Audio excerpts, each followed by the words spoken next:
Estimadísimos, no crean que he perdido las ganas de hacer videos. He querido dejar un poquito de tiempo para que puedan ver los primeros videos. Tengo poquitas visitas, pero a poco vamos avanzando. No, a nadie le voy a imponer que lo vean los videos, a nadie le voy a imponer que se suscriban ni nada de eso. Es un pequeño espacio de entretención y algunas reflexiones de cosas que me interesan se van a seguir haciendo. Así que miren lo que tengo aquí al lado, la enciclopedia de la W. Un día le voy a dedicar un video a este librito que tengo en la casa. Es bastante entretenido para el fan, pero no vengo a hablar de eso específicamente. Bueno, sí de lucha libre, por sí de W. A ver, uno ve acá en la tapa, en la historia, ve las estrellas que están.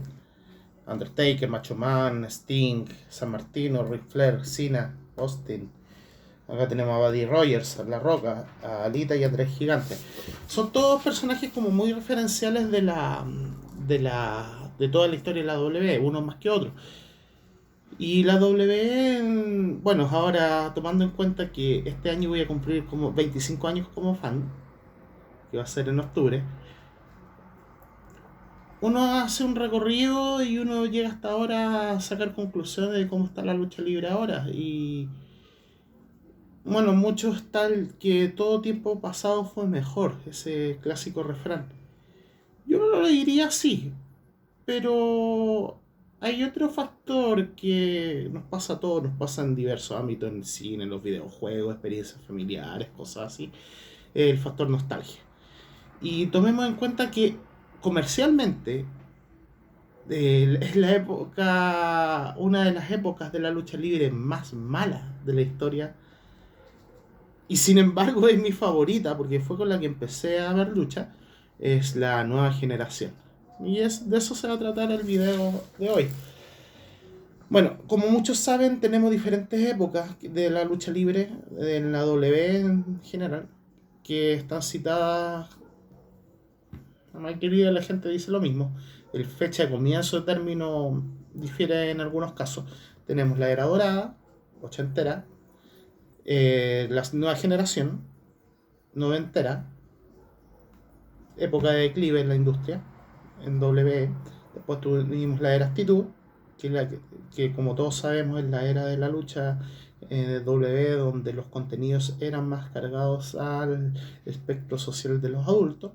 Después tuvimos la Ruthless Aggression, que era una mezcla de la actitud con la New Generation, donde se privilegiaba mucho más el talento en el ring que el desarrollo de la historia. Pero igual seguía siendo un contenido más adulto.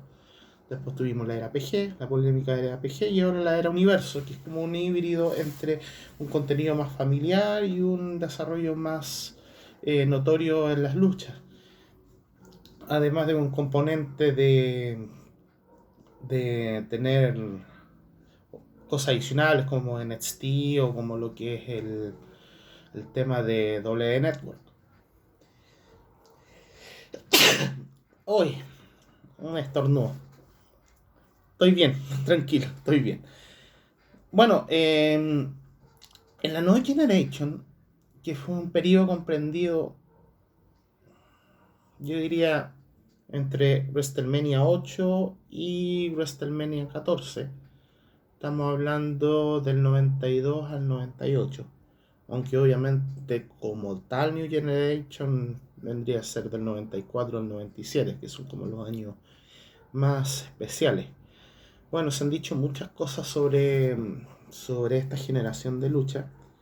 Sin embargo, el problema que tuvo fue principalmente el declive de lo que se conoció como WF en ese tiempo, por el tema de WCW. Pues WCW se empezó a apoderar de todos los luchadores importantes paso a paso, a pesar de que era un roster mucho más joven el de WWE. Si bien no fue un fracaso rotundo, sí hubo bajas, y hubo bajas de diversas índoles. O sea, primero la asistencia de los shows estaban bajando. Segundo, los contratos de los luchadores ya no eran tan jugosos como antes. En desmedro de la plata que podía ofrecer Ted Turner, por ejemplo, llevarse un Razor Ramón, por ejemplo, o llevarse un Hulk Hogan. El tema principal que hubo estrellas leales era WF, que obviamente son las clásicas, eh, y que serían Bret Hart, Shawn Michaels y el Undertaker principalmente, en las cuales se dedicaron a cargar la empresa, a convertirse en lo que se llama los Draw, los cuales son los principales exponentes de la empresa, que son las que cargan como tal. El problema es el siguiente, que si bien Bret Hart, que es mi luchador favorito, sí se mantuvo pero tremendamente bien, peleando hasta con las peores bostas, lograba buenas luchas, de 4 estrellas hacia arriba. El problema es que no fue un gran draw. El problema de Hogan, o sea, de Hart, fue que sus capacidades luchísticas y su personaje no fueron suficientes como para poder cargar con la empresa.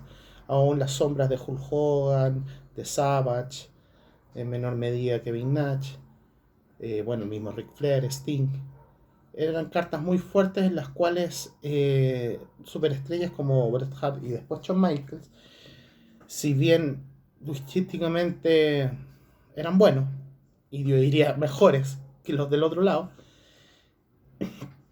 no eran personajes tan atrayentes. Todavía estábamos en una época de la gimmickera, o sea, en las cuales los personajes eran por sobre los luchadores. Y en ese roster yo hablo WF del 95, 92 al 96, era un roster chiquitito y de muchos luchadores. Yo era una cantidad de jovers impresionante, una cantidad de personajes absurdos. Todos lo sabemos, los Aldo Montoya, los Montaur, el Santa Claus, T.L. Harper, estaba Frey Joe Floyd, el Goon, estaba Isaac Yanken.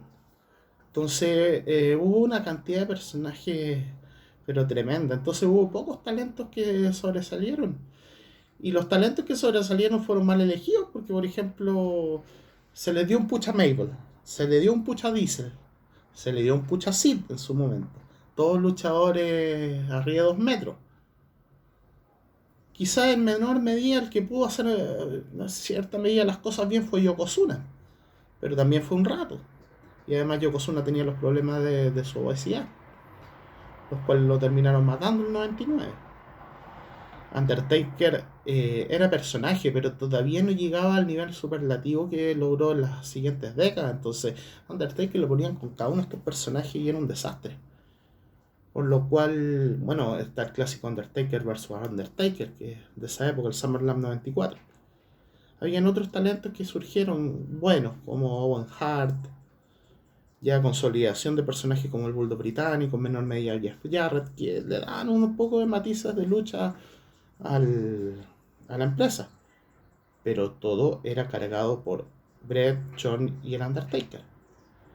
Claro, los otros personajes, si bien se les dieron títulos, se les cargaron con historia importante, no fueron tan relevantes. Bueno, también estaba Razor Ramón, que pasaba teniendo el título intercontinental, que era como el plan B.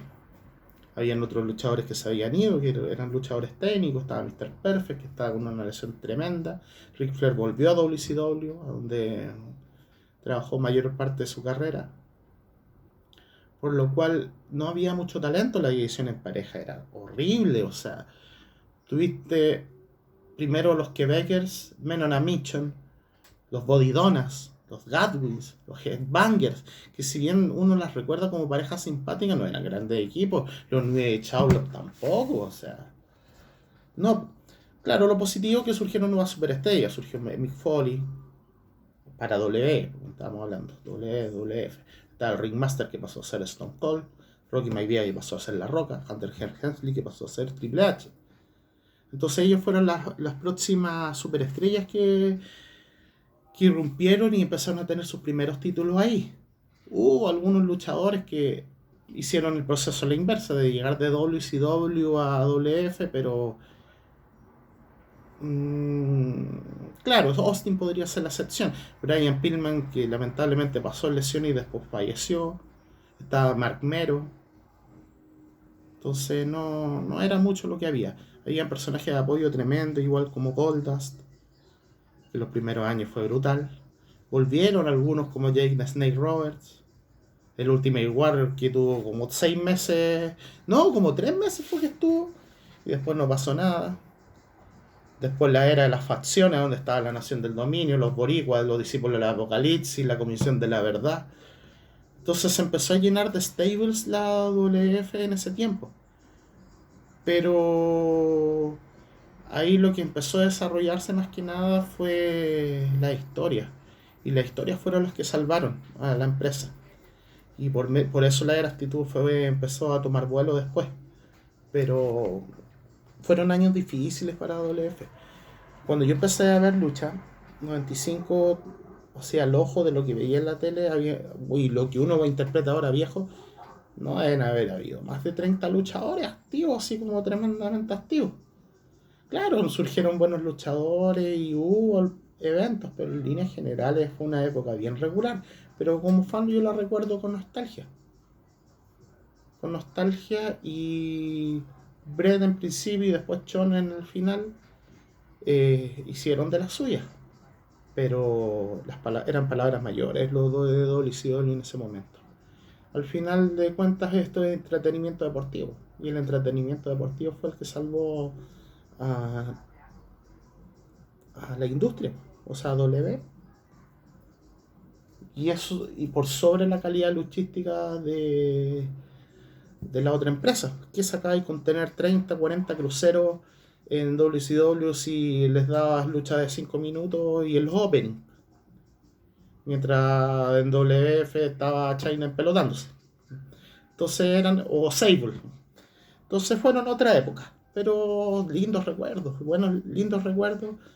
Y por ahí hay unas buenas luchas. La Iron Man Match de Johnny Brett, la de Razor Ramón y Shawn Michaels. Las dos de escalera, aunque me gusta más la de Summerland, que yo soy como de las excepciones. Bueno, en un comienzo estaba Brett con el Bulldog en Summerland 92. ¿Qué otra lucha buena hubo en esa época? Brett Owen en jaula. Summerland también, 94. Estuvo... Hay una de Owen Hart con el Bulldog británico en Alemania, por el título europeo. Están sacando el título europeo en ese evento. O sea, fue en un Raw en Alemania. Muy buena la lucha. John Michaels contra Mankind, el juego psicológico en Mind Games. ¿Qué otra buena lucha hubo? No considero Undertaker Mankind del King of the Ring del 98, porque ya eso para mí era actitud.